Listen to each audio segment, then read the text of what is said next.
Rhett Palmer, the mayor of the airwaves, is ready to go. Talking to people you wanna know. Face to face, one on one. Get the story and have some fun with Rhett Palmer. And now, the most trusted name in radio, Rhett Palmer, the mayor of the airwaves.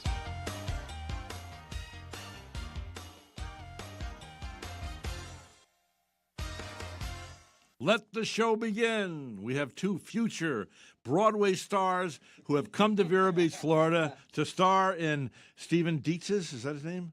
Yanky Tavern, coming to the Riverside Theatre. And we have Patrick Burns is in here, an Irish boy, right? Hello, sir. Thank Yeah. you. Well, where are you from originally?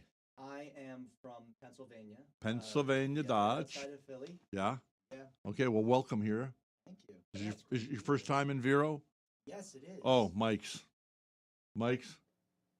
Is that what we had to do? Is that better? Should we start again because of the mics? No, we're just going to go ahead. Okay. There's no business like show business. There's no business I know. Turn the headsets down. Turn the headsets down.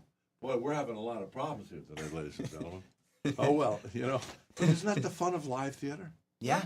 Okay, now we have to introduce Emily. And ladies and gentlemen, a round of applause for Emily Verla. Yes, let's see. I think we have applause right here. Wow. Because you had to wait, you get the applause. I appreciate it. Okay. And you look Irish with that sweater on today. A little or bit. shirt, Oh, my which is green? green, yeah. Yeah. Now, what is Verla? We think that it's shortened from Verklander. It's unclear exactly. It's from my dad's side, Flemish, from Belgium. Ah. So You wonder about these names, though. I know. Dalash Sputen, the Sveten, what would they think? It's like, what's your email address? It's 1273, email, if I 72 ABC.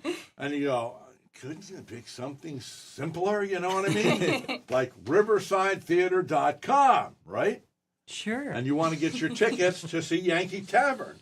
And so, Patrick and Emily, great to have you here. Patrick is a graduate of DeSales University.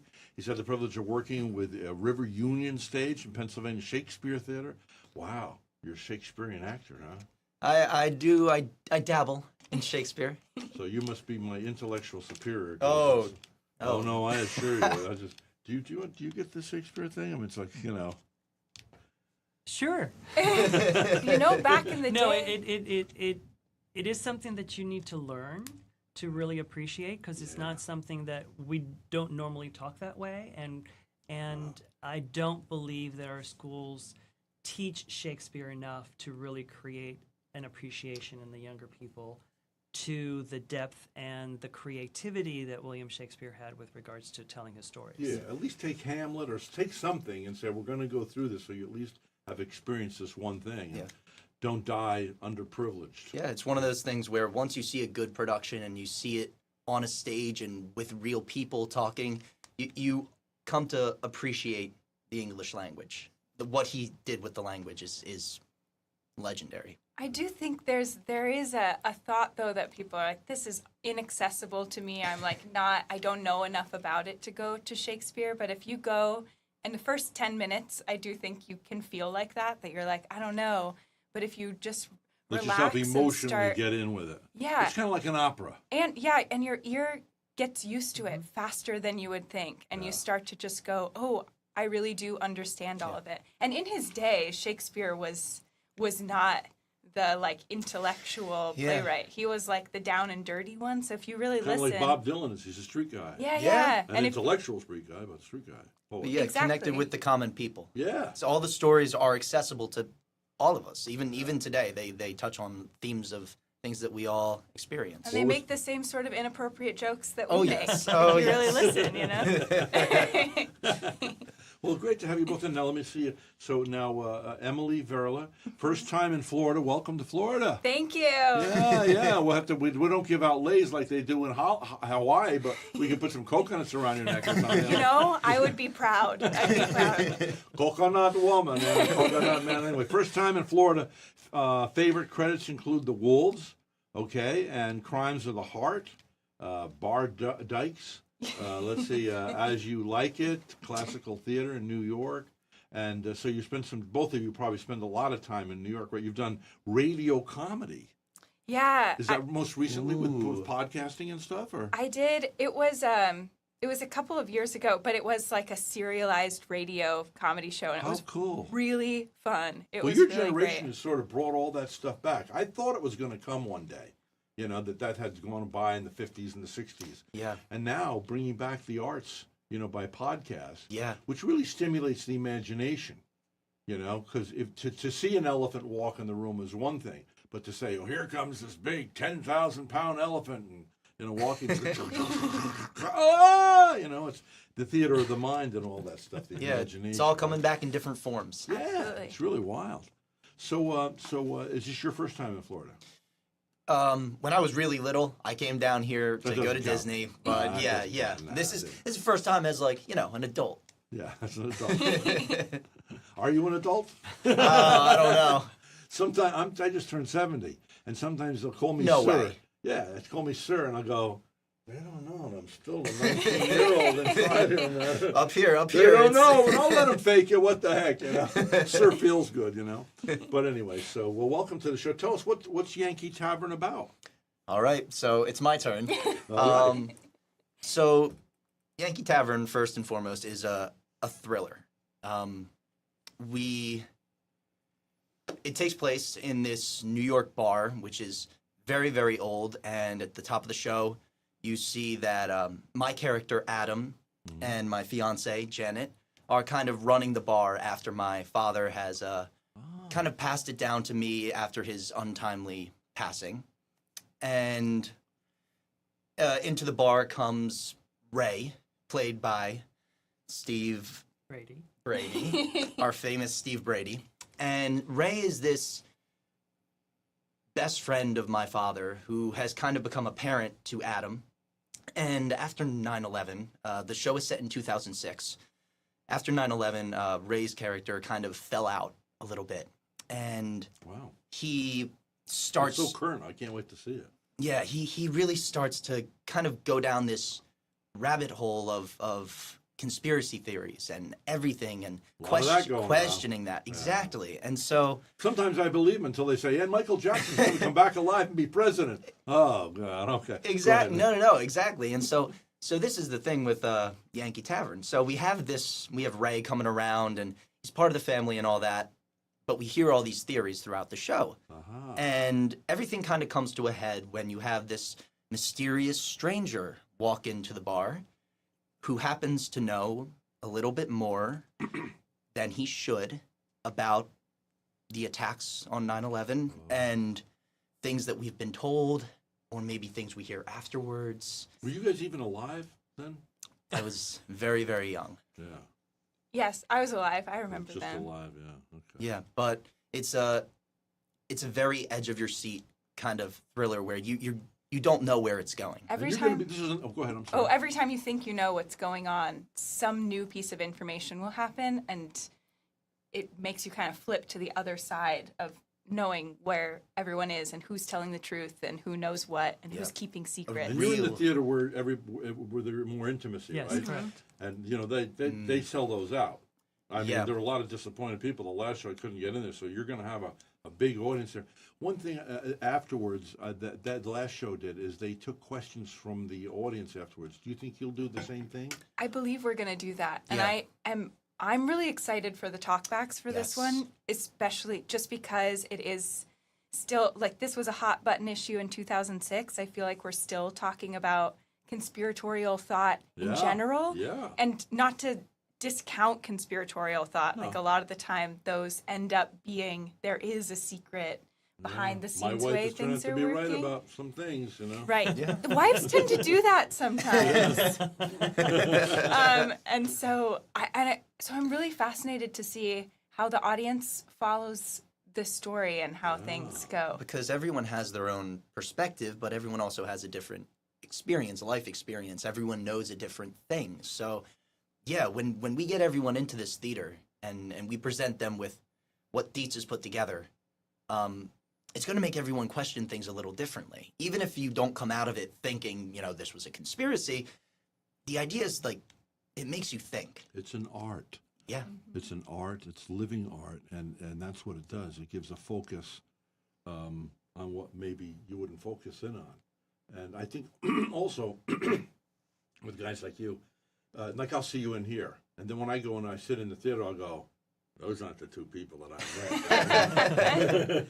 They kind of look a little familiar, but and then what happens too also during the show, you will fall a little bit in love with the characters. You get intimate with them, you care about them, what's going on, and then when it ends, and then they're there and they're normal people, it's like, wow, this is really super wild experience. I don't know. Yeah. Live theater. And the sad thing about it is it's almost like you paint the Picasso and then it's gone. Yeah. It just goes, Ephemeral. Just gone. It's definitely and it's sad, an intimacy but you have with that audience. There'll never be that lady in the red sitting in the wheelchair there again. Ever again. You'll never have the same people in the same studio, or things change, or he forgets one line and you have to jump in, or whatever. It makes it all a very living, on the edge, right? Yeah, I mean, I think it's definitely sad because it's like you want that. You want to hold on to that for a sense, but also I think as actors and as audience members, that's the joy that like live theater does. Yeah. As an actor, there's so much energy and adrenaline that like you feel when you're there and it's like doing being it. in the middle of a movie for the audience. Yeah. Exactly. Wow, I mean, this guy's only a couple of feet from me, you know. And you're the not used to audience, that. you're going to remember how that feels Yeah. as an audience member. Like that feeling And they is going say to in stick life, with you. people will not remember what you said or did. They'll remember how you made them feel. Exactly. Which is a big lesson for all of us in life. How do you make the person feel? That's more important than anything. You know, there's certain people that have there's a famous person right now who you might like politically, you may not.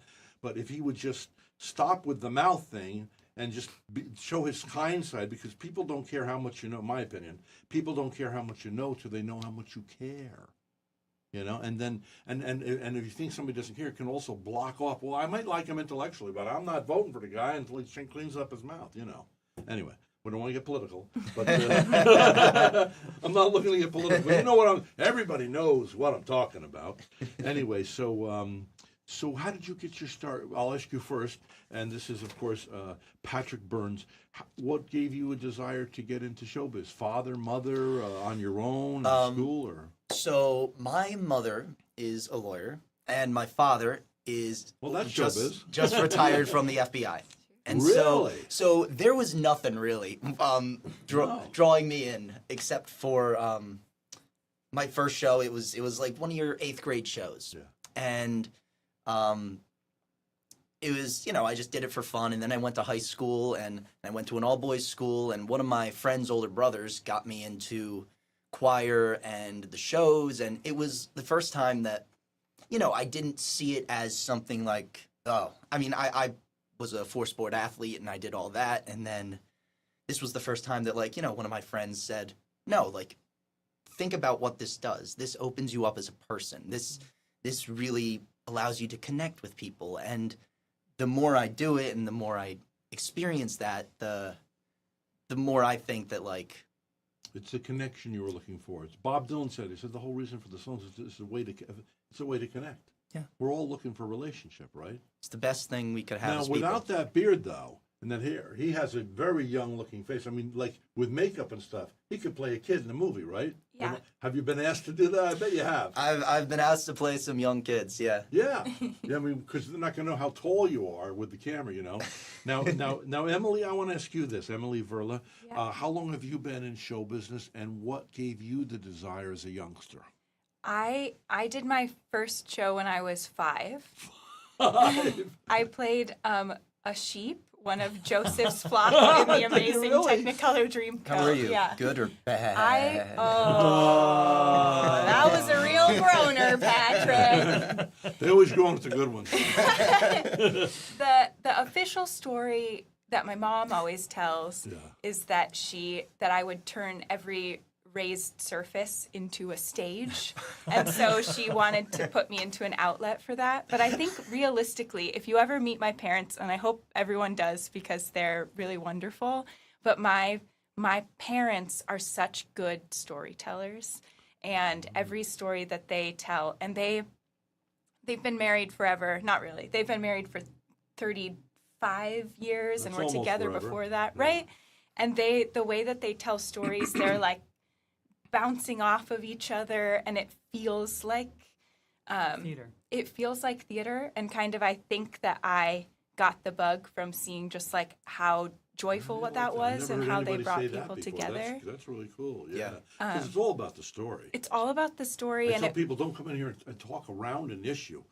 Give me a story, or the people aren't. There's nothing to bite into. yeah, and the way that like watching my parents talk to people just like opens them up. My parents make friends everywhere they go. They just know people everywhere, and I think Isn't that coming beautiful? from that environment You made can't me were love forced the to. theater. You know, Yeah, I can't be a wallflower in this family. I absolutely could not, and I think I took to it. And so, yeah, I did my first show when I was 5, and then I did my first professional show, actually the year of 9/11 in 2001. Yeah.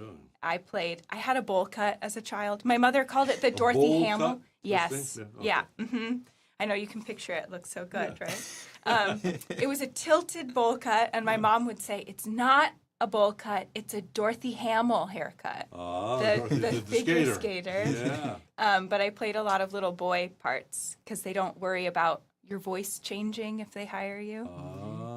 So I played Colin in The Secret Garden, and that was my first professional job, and I just kind of got bit by the bug. There was a minute where I was like, maybe I'm going to go to school to be a scientist, and my parents were like, we will support you, but are you sure? Are you sure you want to? Yeah, and there's a couple of times I Parents thought, have an intuition, yeah, and I got really lucky with my parents. I fit and that they well stood into them behind well. you. Did your parents stand behind you as well? Yeah, Or my were they- my parents were they absolutely stood behind me, and what they did was I made an argument that I'm like, hey, I would like to go to school for musical theater, and they said, absolutely, as long as you also study something else. So I came out of college with 2 degrees, a degree in musical theater and 1 in marketing. Oh, that's wise. Yeah, I interviewed Garth Brooks, and I asked him about his success. He says, well, Rhett, I have a degree in marketing. You know, he was the kind, when you're Yeah. backstage, he gave me an interview. He was very kind. There was another guy who was had a couple of hit records. He came to town, wouldn't even come off the bus to talk to me. Well, guess what?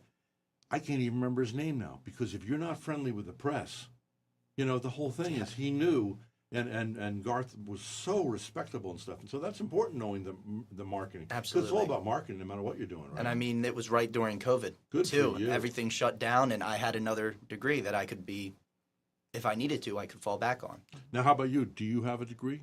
I do. I got a degree in theater, and then I got a minor in religious studies. So just as useful, you know, Okay. just a career. Maybe not. Yeah, I studied many different religions. I mainly studied the ritual within those religions, which I thought was very fascinating. I went to college in New York, Yeah. and so New York City. in New York City. Where? I went to NYU. Oh, my grandfather used to have a place on East 50th. Oh, really? So, yeah, so I spent a lot of time Fun. there. Yeah. But so there's every culture you could ever Yeah. imagine there. Yeah. Yeah. And so I had the opportunity to go to services for just everyone, like every type it's of. very eclectic, to say the least. Absolutely. I mean, and you know. and they're in all different languages. So I started going to services in languages that I didn't speak, and just watching Wow, the way that people interacted with each other. And that's what eventually made What a me great declare idea my as a major. future actor to get people, because then you're going to get the motions and stuff as opposed to the language. It was fascinating. Tone, attitude. And yeah. it did loop into, I think my interest in religion is similar to my interest in the theater, that it is like these stories and the sharing of I was interested in what we share that brings those groups of people together, and then how that group moves forward in the world. I can't say it's as useful as a marketing degree, but Well, it I'd like was to just talk as to you sometime, do fascinating. another interview just Yeah. on that, because I was into Eastern religions from the time I was 14, read autobiography of Yeah. Yogi. I went into Boston to get inducted into Transcendental Meditation when I was 16. I thought Jesus was a bunch of hooey. And then one thing leads to another, and people got born again, and what is this? And anyway, I ended up at 29 having a conversion experience to Jesus in my living room. I mean, a bona fide, real McCoy thing, which altered my life completely. And then I got very religious for a while until he came down and broke my heart and said, I didn't call you to be religious. I called you to have relationship with others and introduce me to them. And that's where I think we can go wrong. God didn't leave me here to be a judge, or any of us, right? But anyway, that's my own story, and so it's kind of And that's wild. fascinating how Yeah. it's like a story about how you're positioned in the world changes the way that you move through it. And I think theater does the same thing. Absolutely.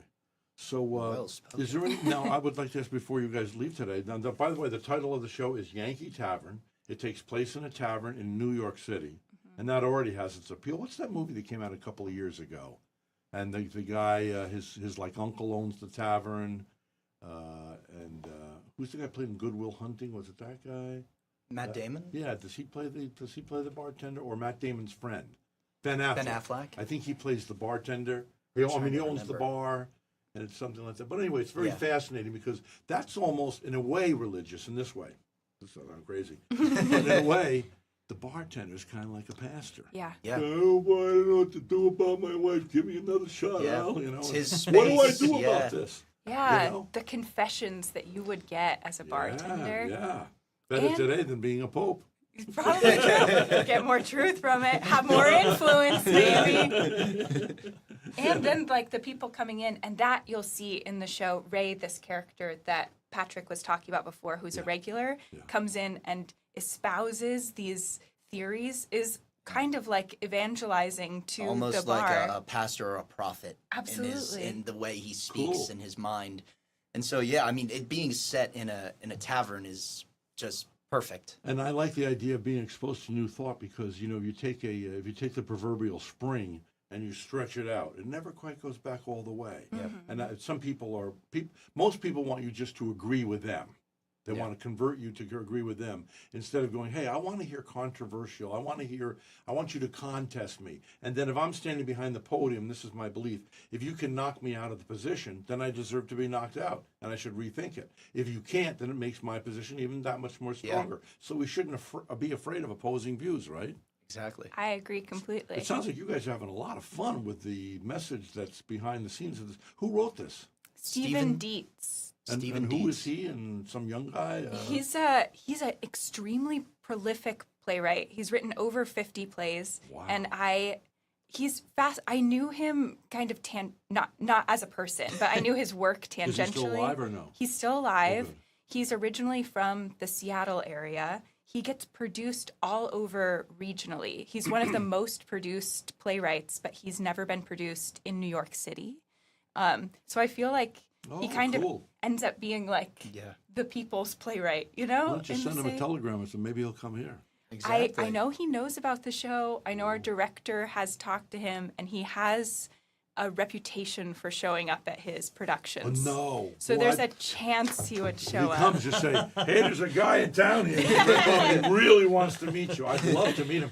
Now, producing artistic director is Alan Cornell. Is he directing? Yes. He is. Well, let Yes. me tell you, do you know that that's a privilege? This guy is a Yeah. real, like, I don't know. This guy, for a small town, for us to have, obviously it's because it's a wealthy community. But, Riverside Theatre is just phenomenal. It's amazing. It's Isn't really it for a small town? and everyone Crazy. I've met in town, like I went to the library, the librarian was like, I go to the theater. My barista at a coffee shop was like, I love the theater. Yeah. And that's We went to Kelly's. we went to Kelly's. Kelly's Irish Pub. We went Oh, to Kelly's yeah. last night. That is just, Highly recommend. It was incredible. I loved it so much. And they have the best pastrami sandwich you'll ever have. Sliced super thin. I had that. Did Yeah, you? I did. Isn't it it awesome? was awesome. Yeah. But yeah, It's a everyone little dark in there, but that's the way a pub is. That's the way it exactly. is. But yeah, we went there and everyone knew about all the shows. They knew about. We're doing research here. We'll have another beer. Yeah, it's important, you know. Actually, that is. Yeah. By the way, you like libraries.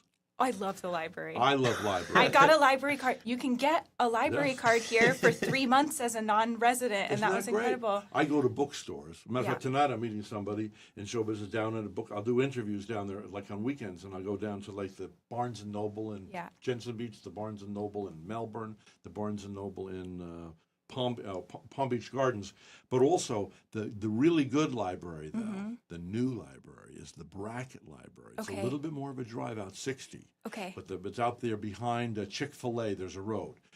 Go into Chick-fil-A and then go to the road behind it over there and take that, and you'll go right into it and go straight right into the college. Okay. And it's a beautiful new library. I'm trying to. Yes, it's on the campus of the Indian River State College, Vero Yes. campus. Okay, And great. it's so unused, and it's like this local guy who did very good financially gave him, I don't know, tens of millions of dollars to build it. So it's beautiful. But you also talk about bookstores, and the Yeah. Vero Beach Book Center. Book Center Oh yeah. is amazing. Is that It the is. one? It's pink on the outside. Yes. Oh, I Yes, it went is. in there. Yeah. Isn't it awesome? Yes, it was awesome. I was just looking for birthday cards, which they had in droves. Yeah. But then I ended up spending 45 minutes in the bookstore. I love a bookstore. And then upstairs, there's all the children's Yes. toys. Well, I was just in Las Vegas, Nevada, to see our grandbaby for the first time. Not actually Las Vegas, but the town next to it, Congratulations. Henderson. Yeah, thank you. And I went in there, and all the young people and families. So I called for the manager because I wanted to compliment this guy, Daryl, this African American guy, tall and thin, was having engaging. Everybody was buying something, but he'd go in this big conversation with everybody. And then I caught him in the Starbucks, connected, and I said, I just want to let you know, I admire you from a distance. The way you talk, he said, would you tell the boss? So anyway, called for the boss. Come on, I want to tell you, Daryl's a really great guy, and blah, blah, blah. I told her all about it. And then I said, can you tell me something? I'm a little concerned because a lot of bookstores have gone under. She says, we are doing better than ever. So the That's people great. that say that Good this, to know. what's very important to me as a guy, I remember I was living out on my own at 14 years of age due to some alcoholism in the family, whatever. And so one thing, somebody gave me a gift. They said, read, because knowledge is power. And so I want kids to read. I don't care what they're reading, as long as we get people to read. And that's why I want families to be able to come out to that bracket. Yeah. Let me know if you go to the bracket library. What I you think about it. absolutely will. I'll Yeah, let you know. And yeah. and I love that. And to have kids to have an access point to the library, because the Yes. library Yeah. isn't just books. It's not open on Saturdays. The one downtown is, Oh. but the one out west is not, and it's so beautiful. And I think it's a great destination. Yeah. So what are we going to do, Dad? It's raining outside. Well, could we go to the library, Dad? And all of a sudden, the world opens up. Wow, you know? what other places can you go for free with someone who wants to guide you to And other have things? a conversation with Abe Lincoln. Have a conversation with anybody you ever wanted to. I don't know what it is about book writing. When you two get older, you might write a book. Why people come clean when they're writing a book, I don't know. But they'll say things like they'll tell me things they never said before as long as Yeah. you gain their trust. In books, they really come clean. So you really want a conversation with the great and the noble of history, you know? Yeah. Yeah. So, well, I'm very excited for you kids. You're great. And I can't wait to see you and say, I hope those you'll aren't the guys come. that were. Yeah. Yes. Please Because I would come. love to Yeah, hear please. what your thoughts are on this after this interview today. Oh, yeah, I'll stick around. Okay, great. Yeah. Awesome. And so it's Patrick M. Burns and Emily Verla, Verla, and they star in Yanky Tavern. And thanks for coming in, guys. Thank you and so taking the time much. to be on my little show. And Thank You might want to you. give the dates because it's the running. dates, that's right, because Thanks, Oscar. It runs March 19th through April 7th. March 19th, so it's coming up very soon, till April 7th, and riversidetheatre.com. Do people even call tickets or give the number anymore? I suppose so. They do, Never yeah. hurts. 772 for the box office, 772 area code 231-6990, 231-6990. But riversidetheatre.com is a great place to go. Yanky Tavern takes place, fierce, funny, mind-bending thriller, which takes place in a tavern in New York City right after 9/11. And for those of us, this older crowd here like me, who were alive then, you know, it's very important to us. So that'll be really cool. So God bless you both. All right? Thank you. Thank All you right. so much. Thank Thank you, you, Rhett. and thank you for putting this together, Oscar Sales. And so, the Yanky Tavern at the riversidetheatre.com. This is the mayor of the airwaves who loves you.